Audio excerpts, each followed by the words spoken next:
How did China's B team beat India via ASEAN? Piyush Goyal's big revelation. The day this truth came to light, every thoughtful citizen of the country was stunned. Had we really struck an axe on our own foot? Did India allow its biggest enemy to walk right in through our own doors? And is the flood of Chinese products in our markets, stores, mobile screens, and household goods today simply the result of one major mistake? The answer, yes. And this answer came straight from India's own Commerce Minister, Piyush Goyal. He openly admitted that India's past trade strategy, especially the agreement signed with ASEAN countries, was a blunder. Today, we'll dive deep into this very issue. But before we begin, if you are new to our channel, don't forget to hit the subscribe button so you never miss an update from us. Now, without any further delay, let's begin today's discussion. Piyush Goyal made this statement while speaking at the India Global Forum in the UK. He said the very idea that India should sign trade agreements with its competitors was flawed from the start. Although he didn't name the UPA government directly, the target was clear. He pointed out that the AFTA agreement signed with ASEAN countries in 2010 was the biggest example of this mistaken thinking. Giving an example, Goyal said, "If I make trade agreements with countries like Indonesia, Malaysia, Thailand, Vietnam, Cambodia, and Laos, it essentially means I am opening up my own market to my competitors." It was like a shopkeeper voluntarily setting up a rival's store right next to his own. The result? Indian factories began shutting down, production declined, and markets were flooded with Chinese goods. What's even more concerning is that China cleverly used ASEAN countries as its B team. In other words, China channeled its goods into India through these nations. According to the AFTA agreement, goods imported from ASEAN countries receive customs duty exemptions. But what actually happened? Chinese products started entering India under the banner of ASEAN, allowing China not only to penetrate Indian markets but also to weaken the Indian economy from within. Just think, were we really that naive? Was our strategy flawed to such a degree? Or was it a calculated mistake born out of negligence or pressure from past governments? By calling the agreement a blunder, Piyush Goyal has essentially questioned India's decades-old trade policy.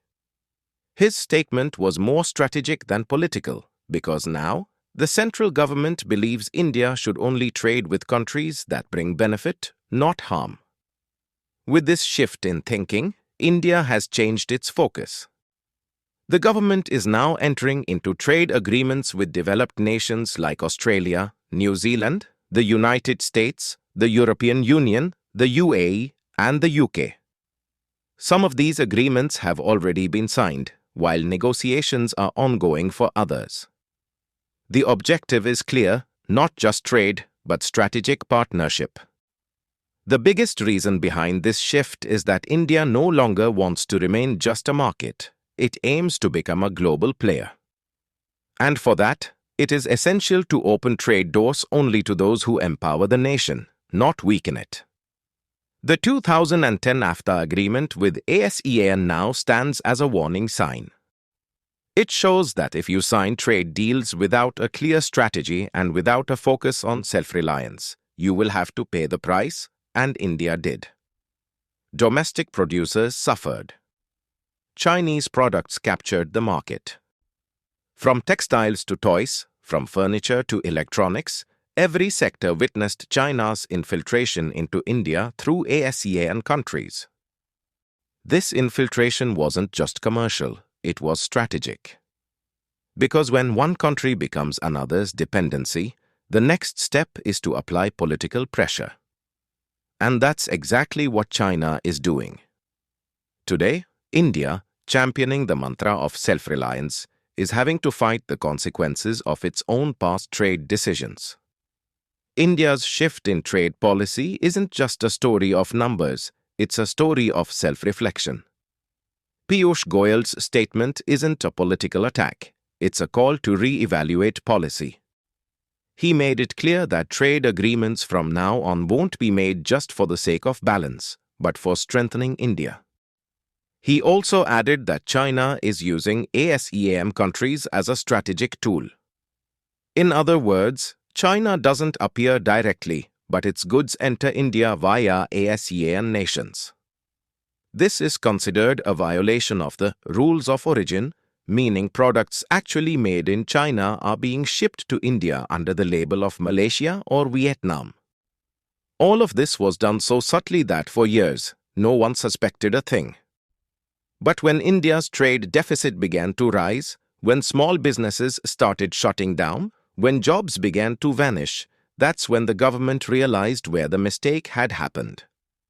And now, there's a serious effort underway to correct that mistake. India has recently initiated trade agreement talks with the 4 countries of AIFTA, the European Free Trade Association, namely Switzerland, Iceland, Liechtenstein, and Norway. Simultaneously, it is also exploring new opportunities with 2 South American nations, Chile and Peru. All of this signals one thing clearly: India is no longer willing to repeat its past mistakes. This shift isn't confined to paperwork alone. Today, Indian trade policy reflects a blend of self-reliance and strategic thinking. From now on, every agreement will be scrutinized based on what it brings to India, whether in terms of technology, market access, investments, or strategic cooperation. Simply opening up to imports will no longer be acceptable. The essence of this entire story is that India has begun viewing its old trade partners through a new lens. ASEAN, once seen as a trade ally, is now being viewed as a strategic challenge. And that's precisely why it has been referred to as China's B team. Because when an organization begins misusing its own rules to assist a third country, its credibility starts to erode. That's exactly what ASEAN is doing, clearing the way for Chinese goods to enter the Indian market, while prioritizing its own producers. And that's why today, the most important question is, are we once again falling into the same trap? Or are we truly changing this time? If this new direction of change continues, the future could be decisive for India. But if the same old policies and the mindset of compromise return, then yet another generation may have to bear the consequences. Now is the time to stay alert, to become self-reliant, and to bring foresight into our trade decisions. Because trade is not just about transactions, it is the foundation of the future. If our video has taught you something new, do not forget to like and share this video so that this information can reach others as well. Your likes and shares are a source of inspiration for us. If you have any questions or suggestions, please let us know in the comments. It will be our honor to answer your questions and listen to suggestions. And yes, if you like our content, subscribe to the channel and press the bell icon so that you stay connected with every new story. Thank you. GRT Business YouTube channel sources: news from various news agencies, opinion polls, and other public sources. We try to ensure that every report and summary is accurate and verified, but we are not responsible for any dispute or error. Our aim is only to provide you with accurate information.